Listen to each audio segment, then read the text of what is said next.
To the West, he was a tyrant, a dictator, a villain who defied the world and paid the ultimate price. But in the eyes of many in the Middle East and beyond, Saddam Hussein is remembered not as a monster, but as a hero. How can one man be seen as both a brutal despot and a symbol of strength, resistance, and pride? Today, on the Time Lens, we dive into the controversial legacy of Saddam Hussein and why, even after his execution, millions still see him as a hero. From the very beginning, Saddam built his image on resistance. In a region humiliated by colonization, invasions, and foreign interference, Saddam was one of the few Arab leaders who openly defied the West, especially the United States. He nationalized Iraq's oil.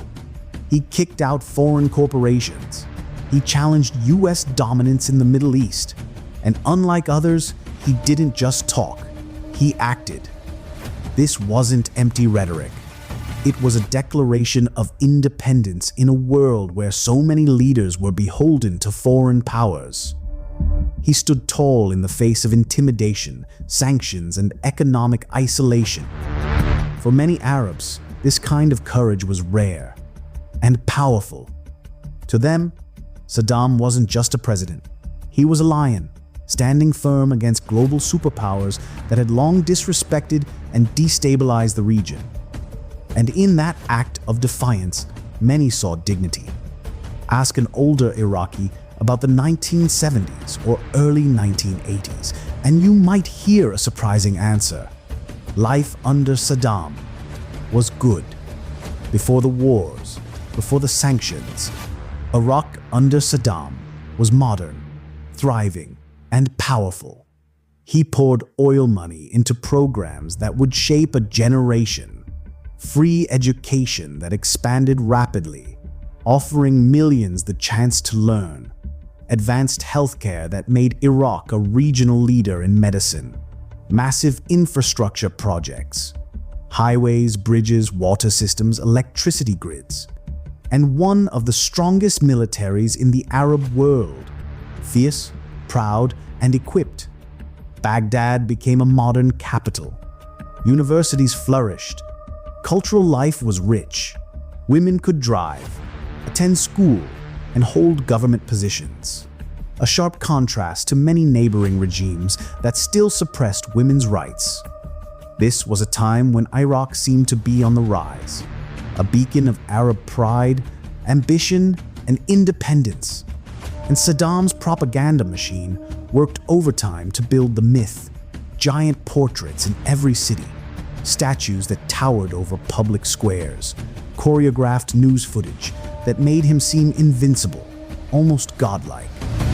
For a generation of Iraqis, Saddam wasn't just a leader. He was the man who built their country.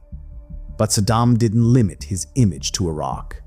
He wanted to be seen as the guardian of Arab identity. He publicly criticized Arab regimes he saw as weak or too obedient to Western interests. He championed the Palestinian cause, not just with words, but with money, resources, and defiant speeches broadcast across the Arab world. To many who felt abandoned by their own governments, Saddam became a rare figure, a leader who wasn't afraid to speak truth to power, even if it cost him everything. His speeches echoed in Egypt, Syria, Palestine, North Africa, anywhere Arab identity felt under threat. He became a symbol of Arab resistance in a world where few dared to push back. But that legacy would soon face its most difficult test.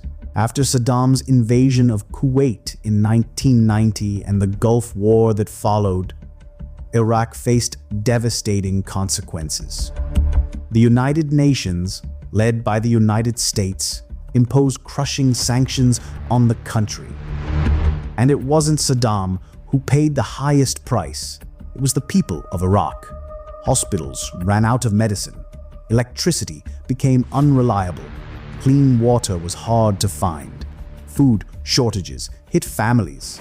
infant mortality soared, when the West blamed Saddam, saying he refused to cooperate with disarmament and inspections. But inside Iraq and across much of the Arab world, many blamed the US and its allies for waging economic war on an entire civilian population. To them, Saddam was standing his ground, refusing to bow, even as his nation suffered. In their eyes, he was resisting imperialism and paying the price with courage. Then came 2003. The United States, under President George W. Bush, invaded Iraq, accusing Saddam of possessing weapons of mass destruction. Those weapons were never found. But Saddam's regime was quickly toppled, and what followed was chaos, civil war, extremist groups rising from the ashes, infrastructure destroyed, a fractured society broken along sectarian lines. The fragile order Saddam had enforced through fear and violence collapsed almost overnight. Ethnic tensions exploded. Suicide bombings became common. Militias took over neighborhoods. Foreign powers moved in. Many Iraqis began to say something few would have dared whisper before.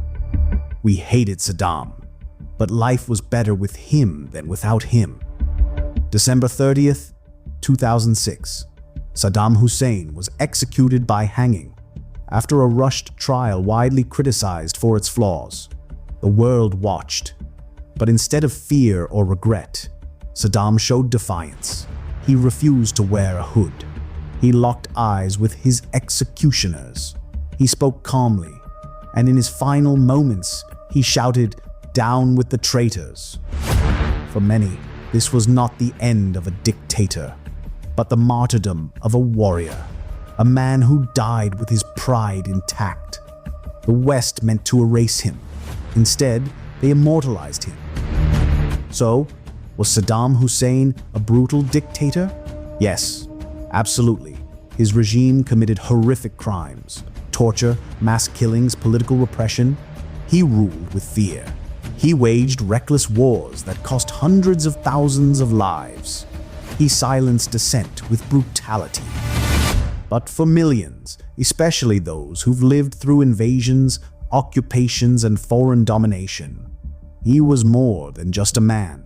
He was a symbol of power, of pride, of resistance.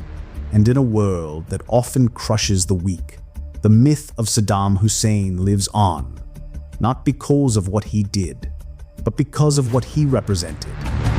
If you found this perspective eye-opening, subscribe to The Time Lens, where we explore the untold sides of history's most feared and misunderstood figures.